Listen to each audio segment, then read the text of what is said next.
E aí, galera, beleza? Eu sou Michel de Biologia aqui mais uma vez para mais uma aulinha de Biologia Celular, onde agora nós vamos discutir o interior da célula.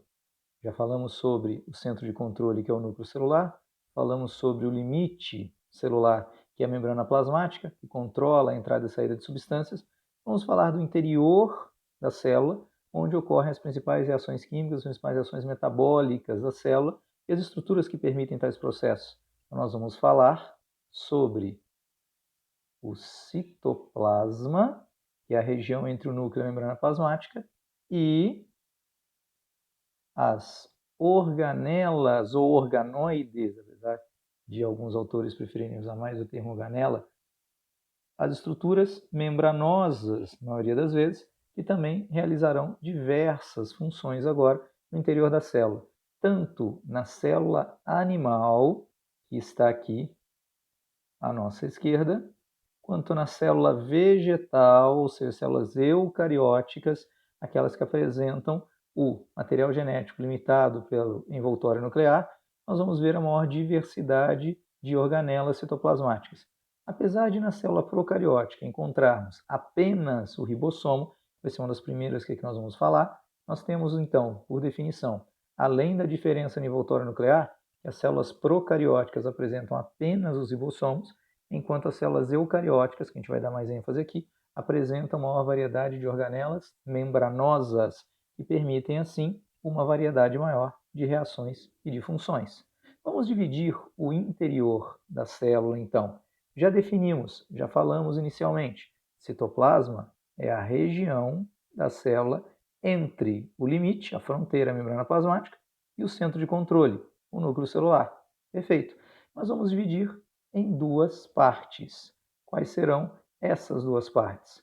Nós podemos dizer que o interior da célula é preenchido por um meio gelatinoso, com água e proteínas coloidais. Olhando aqui à nossa direita, nós vemos o hialoplasma ou citossol, que seria agora o que preenche a maior parte do interior da célula. E mergulhado neste gel, nesse plasma, nesse hialoplasma, estariam as diversas organelas, como a mitocôndria, como o retículo endoplasmático, como o complexo golgiense, como os peroxissomos, como os lisossomos. Então, podemos dizer agora que o conjunto de organelas é chamado, que tem forma definida e realiza diversas funções, o morfoplasma. Então, o morfoplasma é o conjunto de organelas. E o morfoplasma está mergulhado no hialoplasma, que é o meio gelatinoso que preenche o interior da célula. Neste meio, nós teremos diversas substâncias, algumas usadas como substrato, outras utilizadas agora, na verdade, como produto, formadas nas diversas reações. Então, nós teremos muitas substâncias agora reagindo nesse meio, sob influência das organelas que estão ao redor, cada uma com sua função variada. O que nós vamos fazer agora? Discutir as organelas e suas funções. Vamos começar pela organela supostamente mais simples.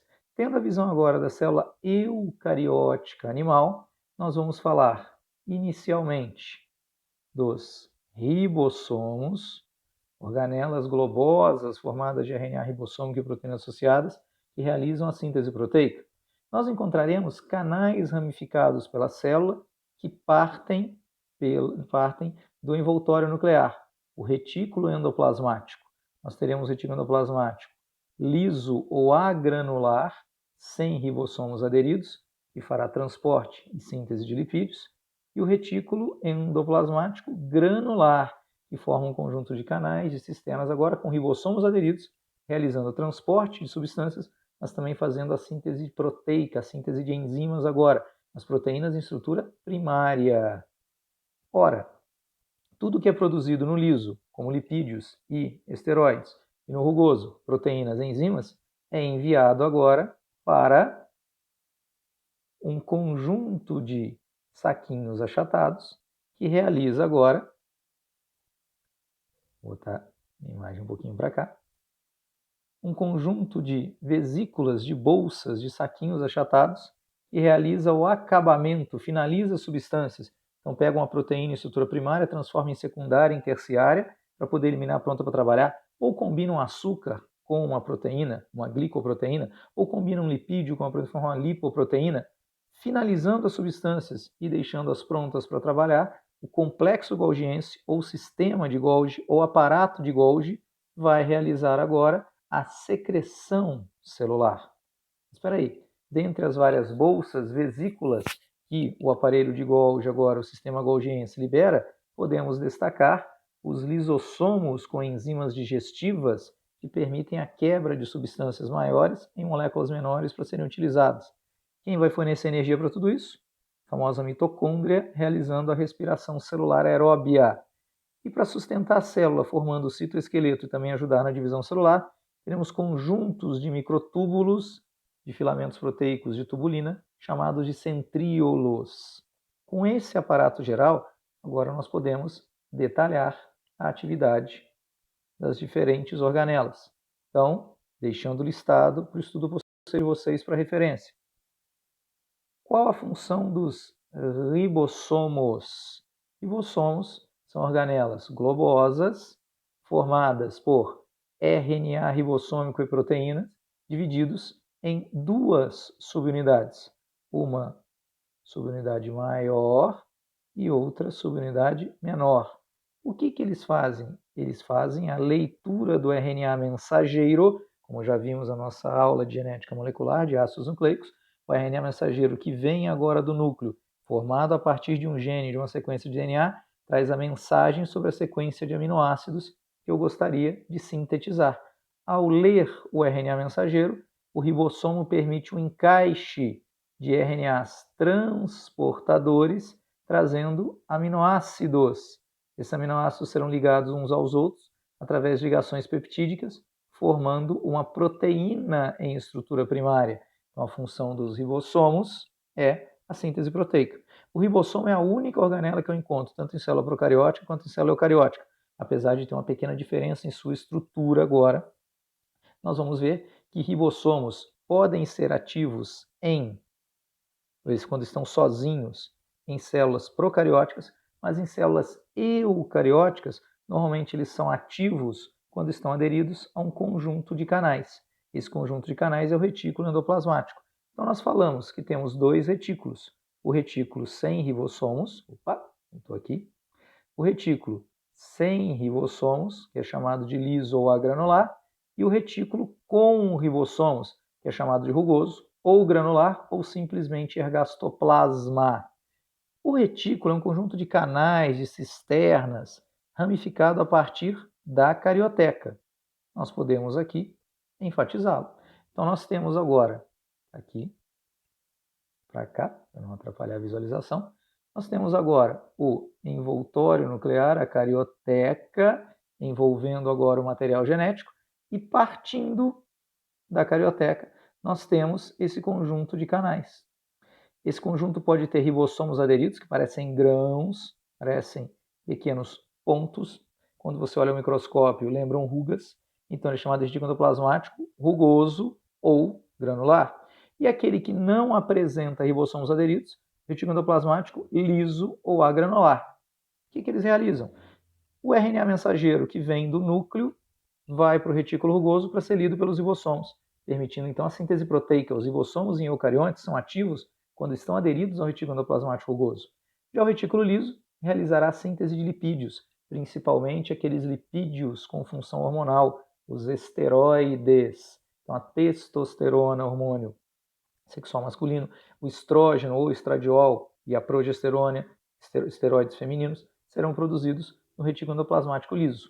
O que é produzido aqui tem que ser mandado agora para um sistema de finalização, um sistema de acabamento. Então nós teremos um conjunto de canais que recebe as substâncias produzidas nos retículos, tanto no liso quanto no rugoso, e as finaliza, podendo combiná-las com outras moléculas, de modo que tenham agora o formato adequado à sua função final. Esse conjunto de saquinhos achatados, de vesículas achatadas, é o chamado sistema de Golgi ou complexo golgiense. Então, o que acontece no complexo golgiense? Por exemplo, proteínas do retículo endoplasmático rugoso. Proteínas produzidas nos ribossomos do retículo rugoso, aqui embaixo. Essas proteínas são envoltas em vesículas. Opa, passou aqui. Essas proteínas serão envoltas em vesículas, bolsas, que migram para o complexo golgiense. A face cis, voltada para o retículo rugoso, recebe essas vesículas, elas se fundem às cisternas, as bolsas agora do complexo golgiense. Essas bolsas isoladas são chamadas dictiossomos. Em células animais você encontra vários dictiossomos, enquanto em células vegetais, pelo espaço reduzido pelo grande vacúolo que apresentam, você normalmente encontra esses dictiossomos isolados. Por isso que alguns autores falam que a célula vegetal não teria o complexo de Golgi tradicional. Tem as bolsas, mas elas estão isoladas. A célula vegetal tem dictiossomos, mas não o agrupamento deles que forma o complexo. Na face que veio do retículo rugoso com uma proteína produzida, se funde e essas proteínas realizarão reações com compostos aqui dentro, podendo atingir agora sua estrutura secundária, ou terciária ou quaternária, ou se combinar com outras moléculas. Quando essas moléculas estão prontas, glicoproteínas, lipoproteínas, enzimas, proteínas terciárias, estruturais, quaternárias, elas são liberadas em bolsas na face trans. Então, na face trans agora, eu tenho a liberação de vesículas com o produto final. Esse produto pode ser eliminado para o ambiente. Funde-se a membrana plasmática, realiza um processo agora de exocitose e vai ser liberado para o meio. Hormônios, por exemplo, quando são produzidos em células de tecido epitelial de secreção, tecido epitelial glandular, chegam agora ao meio através dessa exocitose. Mas essas bolsas podem ficar atuando dentro da célula. Então nós teremos diversas vesículas diferentes, como os lisossomos, que trabalham na digestão, e os peroxissomos, que trabalham na degradação de compostos. Nós vamos falar deles já já. O complexo de Golgi também forma o acrossomo do espermatozoide.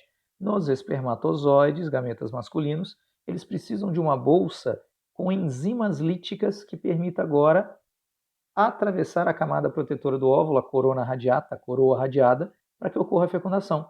Então, o que acontece no espermatozoide? Durante a espermiogênese, que é a diferenciação da espermátide para formar o espermatozoide propriamente dito, o complexo golgiense funde seus dictiossomos numa grande bolsa, contendo as enzimas necessárias para romper essa barreira. Então, o acrossomo fica lá na extremidade do espermatozoide. O espermatozoide bate no óvulo, rompe o acrossomo, libera as enzimas, degrada a camada protetora e ele pode entrar. Isso permitirá a fecundação.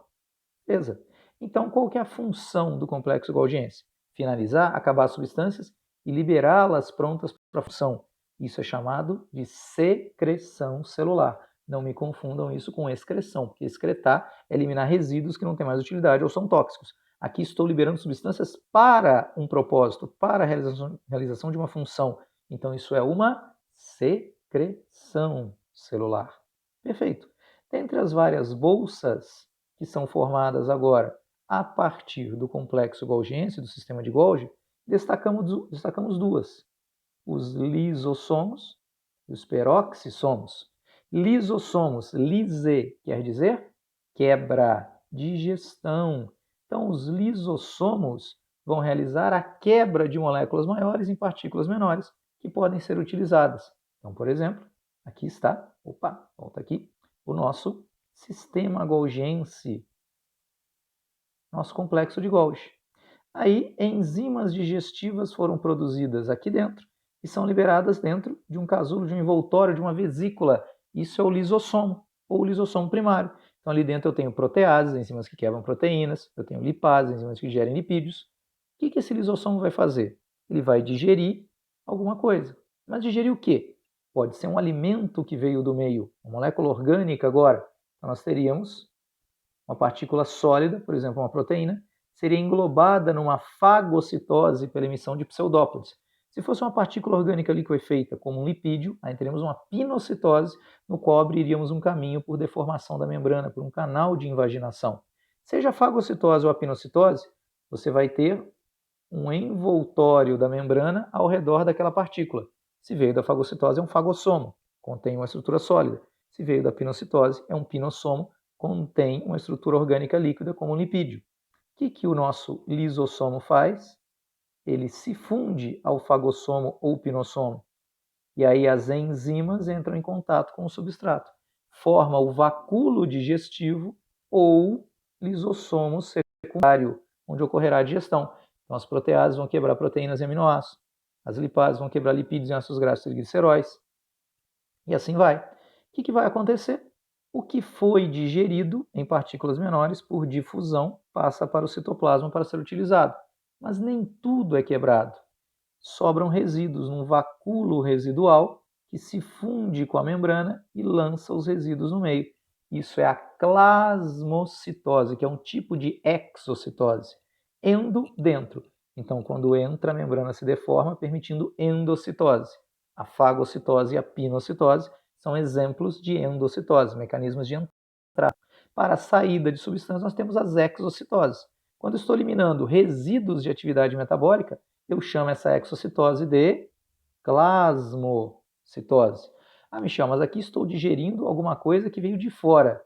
Esse processo aqui, que nós vimos, a digestão de uma partícula assimilada pela fagocitose ou pinocitose, que veio do meio externo, é uma heterofagia. Fago que come, hétero diferente. Houve a digestão de alguma coisa diferente, que veio de fora da célula. Nós temos casos onde eu posso ter uma organela que já não está trabalhando muito bem e precisa ser reciclada, como uma mitocôndria. Então, o lisossomo se funde, agora vários lisossomos envolvem uma organela para digeri-la e aproveitar assim seus componentes. O que não puder ser aproveitado é eliminado em plasmocitose. Então, nós vamos chamar isso de autofagia. Auto de si mesmo, fago que come. Então, a heterofagia é quando o lisossomo digere alguma coisa que veio de fora. A autofagia é quando digere parte da própria célula, como uma organela agora, que já não tem mais atividade adequada e precisa ter seus componentes reciclados. Mas as enzimas líticas, enzimas digestivas, passou aqui, estão presas aqui dentro desse envoltório membranoso. Se esse envoltório se rompe, o que acontece? As enzimas líticas que estavam aqui dentro são liberadas para o meio. As enzimas líticas agora vêm para o ambiente celular, destruindo toda a célula.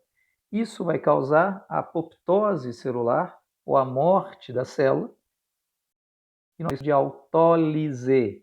Ah, mas toda autólise vem quando há morte do organismo? Não. Quando o organismo morre, ocorre a apoptose, os lisossomos se rompem, e isso inicia o processo de decomposição. Mas nós podemos ter uma autólise controlada, e esse exemplo que aparece muito em vestibulares. A regressão da cauda dos girinos na metamorfose dos anfíbios, quando eles se tornam adultos. A cauda cai? Não, a cauda regride, ela vai encolhendo até desaparecer. Como isso acontece? Observamos aqui que o comprimento da cauda vai diminuindo à medida que a atividade lisossômica vai aumentando. Então, os lisossomos vão trabalhando, degradando as células da cauda por estímulo hormonal, assim seus componentes orgânicos podem ser reaproveitados para formar outra estrutura do corpo, como as patas, como os pulmões. Então, por estímulo hormonal de maneira proposital, temos autólise controlada só nas células da cauda do girino durante a metamorfose dos anfíbios anuros, aqueles que perdem a cauda quando se tornam adultos na metamorfose. Então nós temos 3 funções para os lisossomos. Falar de gestão intracelular é muito geral. Que tipo de gestão? Pode gerir alguma coisa de fora, pode gerir alguma coisa de dentro, pode acabar digerindo a célula inteira, levando à sua destruição. Heterofagia, quando digere alguma coisa que veio de fora. Autofagia, quando digere uma parte da própria célula, como a organela. E autólise, quando ocorre ruptura da membrana lisossômica e a destruição da célula. Tudo bem? Tranquilinho? Falamos da função dos lisossomos, mas também temos outras organelas agora, que também vieram do complexo golgiense e vão ter uma função aqui dentro, que são os peroxissomos. Peroxissomos são vesículas com enzimas para degradar agora resíduos metabólicos como peróxidos. Quando você degrada alguns lipídios, e os peroxissomos podem atuar direto nessa degradação de lipídios ou podem atuar junto com os lisossomos, você tem a formação de resíduos da degradação dos ácidos graxos, dos gliceróis. Pela ação enzimática nessa degradação, você tem a formação de H2O2, peróxido de hidrogênio, popular água oxigenada. Essa substância é tóxica e tem que ser degradada rapidamente. Então, o peroxissomo é uma bolsa com uma enzima em especial, um grupo de enzimas chamado de catalase. O que a catalase faz? Pega 1 mol de H2O2 e quebra em 1 mol de H2O e meio mol de gás oxigênio. Ou seja, degrada uma substância que seria tóxica para a célula em 2 substâncias que podem ainda ser reaproveitadas ou até eliminadas sem nenhum problema. Observamos isso quando vamos fazer a limpeza, a higienização agora de uma ferida. A bactéria Clostridium tetani, causadora do tétano, ela é anaeróbia restrita, ela não suporta oxigênio. Uma das maneiras de desinfetar um ferimento agora aberto, que você teve junto a um arame enferrujado, ou junto ao solo por causa de uma queda, uma maneira de você eliminar agora a bactéria do tétano que pode se aproveitar esse ferimento para entrar, é passar água oxigenada. A água oxigenada, peróxido de hidrogênio H2O2, vai ser degradado pela ação dos peroxissomos das células rompidas, o que forma até aquelas bolinhas de ar que a gente vê quando passa água oxigenada no ferimento. Arde um pouquinho, mas o oxigênio liberado em grande quantidade, pela ação dos peroxissomos sobre a água oxigenada que você lançou no ferimento, elimina bactérias anaeróbias patogênicas, como a bactéria Clostridium tetani. Então, isso explica como a asepsia e higienização pode ser feita com a água oxigenada. Não é a água oxigenada que mata a bactéria do tétano, é o oxigênio liberado rapidamente em grande quantidade que vai eliminar essa bactéria que não suporta esse gás. Tudo bem? Além dos lisossomos e dos peroxissomos, temos que falar da estrutura formada por verdadeiras proteínas alongadas como tubos, proteína chamada de tubulina, formando microtúbulos. E o conjunto desses microtúbulos forma os centríolos, que formam pilares de sustentação da célula, o verdadeiro citoesqueleto. Então, quando olhamos agora os microtúbulos isolados, são filamentos proteicos. Quando se organizam em tríades, trios, 9 trios ao redor de uma estrutura cilíndrica, formam os centríolos. Os centríolos vão formar agora os ásteres ou centrosomos, que vão ajudar na divisão celular, servindo de apoio para as fibras do fuso, que são verdadeiras cordas, filamentos, que vão arrastar as cromátides irmãs e os cromossomos para os polos opostos, como se fosse um cabo de guerra. Então, os centríolos, com seus microtúbulos, vão formar o esqueleto de sustentação da célula, o citoesqueleto. Em células vegetais, aí a parede celular que vai ter esse papel. Mas em células animais vão formar o citoesqueleto, vão ajudar na divisão celular, formando as fibras do fuso acromático e os ásteres, ou centrosomos, e também vão ajudar na cinética celular, pois esses microtúbulos agora dos centríolos vão formar estruturas de mobilidade, os cílios e os flagelos. Flagelo como no espermatozoide, como em protozoários flagelados, e os cílios que também observamos em protozoários ciliados. Tá? E, finalmente, as 2 organelas responsáveis agora pelo metabolismo energético, que a gente vai ver em outra aula, essas reações com detalhes. A mitocôndria e o cloroplasto, que têm particularidades, são diferentes de todas as organelas que vimos até agora. Ribossomo é formado só de RNA ribossômico associado a proteínas. As outras organelas que falamos são formadas por membranas e evoluíram, se desenvolveram, a partir de dobras da membrana plasmática. Então, retículo endoplasmático liso, complexo golgiense, lisossomos, peroxissomos são organelas membranosas. Mas mitocôndrias e cloroplastos têm peculiaridades. Tem membrana? Tem, mas tem 2 membranas e apresentam no seu interior DNA próprio e RNA próprio, com ribossomos próprios sendo formados. Espera aí, 2 membranas, DNA próprio, RNA próprio, mitocôndrias e cloroplastos têm estrutura interna que lembra de bactérias, porque esse DNA interno é circular, como os plasmídios bacterianos. Por isso acreditamos que mitocôndrias e cloroplastos vieram de uma simbiose com micro-organismos do passado. Micro-organismos procariontes, células procarióticas, bactérias ancestrais foram englobadas. Vamos voltar aqui, vamos lembrar.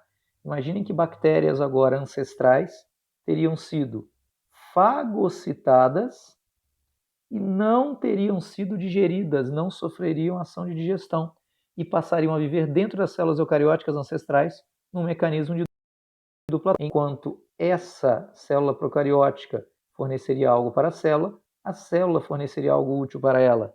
Esse benefício hoje é tão importante que um não vive sem o outro. Então seria um caso de mutualismo ou simbiose, benefício mútuo, onde eles não podem mais viver separados e ocorrendo dentro das células. Por isso, endo-dentro, simbiose. A teoria endossimbiótica fala que mitocôndrias e cloroplastos teriam se originado de uma fagocitose que não foi completada agora em digestão.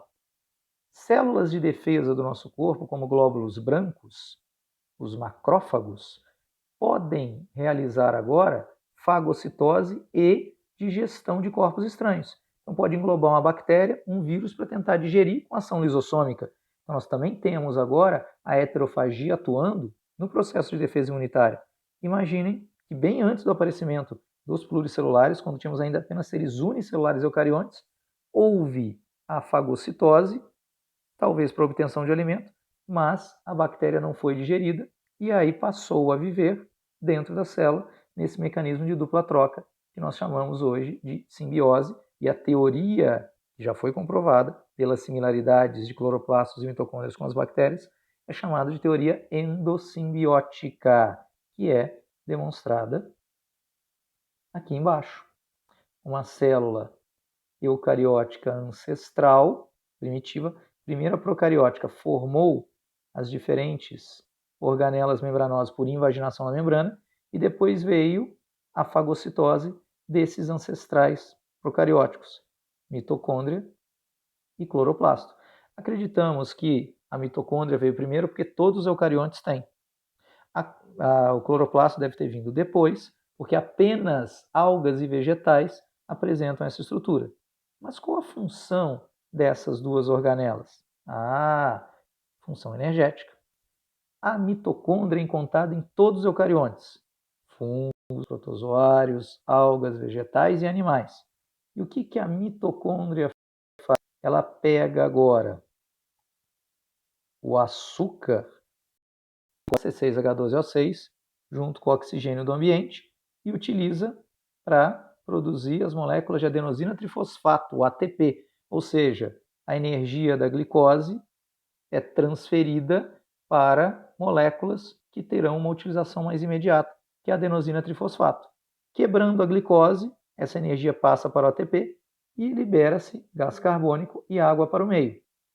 Os plastos que armazenam o pigmento clorofila, ou cloroplastos, pegam o CO2 e a água liberada pelas mitocôndrias e utilizam como substrato para guardar a energia da luz. A energia luminosa é convertida em energia química. Isso é a fotossíntese que permite a síntese de glicose e ainda libera O2 para o ambiente. Todo o gás O2 existente no planeta veio da fotossíntese dos vegetais, desde o momento que surgiu na evolução. Então, as mitocôndrias fazem a liberação da energia, a respiração celular aeróbia, enquanto que os cloroplastos, presentes em algas e vegetais, realizam a fotossíntese, a síntese de matéria orgânica a partir de matéria inorgânica. Alguns autores hoje, em conceitos ecológicos, também chamam a fotossíntese de sequestro de carbono, porque você retira o carbono inorgânico do meio e assimila as moléculas orgânicas. Desse modo, eu posso reduzir agora concentrações elevadas de CO2 na atmosfera, como as que causam o aquecimento global. Nós temos hoje uma concentração muito grande de gases na atmosfera, como o CO2, como o metano, que retém calor em excesso. Então, a fotossíntese dos vegetais ajudaria a tirar esse gás em excesso, o CO2, de modo que o calor poderia se dissipar e não teríamos alterações de temperatura e nem as climáticas de consequência. Tudo bem? Então, mitocôndria e cloroplasto trabalham no metabolismo energético. Enquanto o cloroplasto guarda energia na glicose, a mitocôndria usa essa energia para as reações da célula. Ao transferir energia da glicose para o ATP, ela poderá ser utilizada nas diversas reações celulares. Tudo bem? Tranquilinho, galera? Isso aqui é a nossa visão geral das organelas que a gente precisa agora para o ensino médio, para o vestibular. Eu espero que tenha sido útil para vocês. Aquele abraço para todos, obrigado pela atenção, até mais.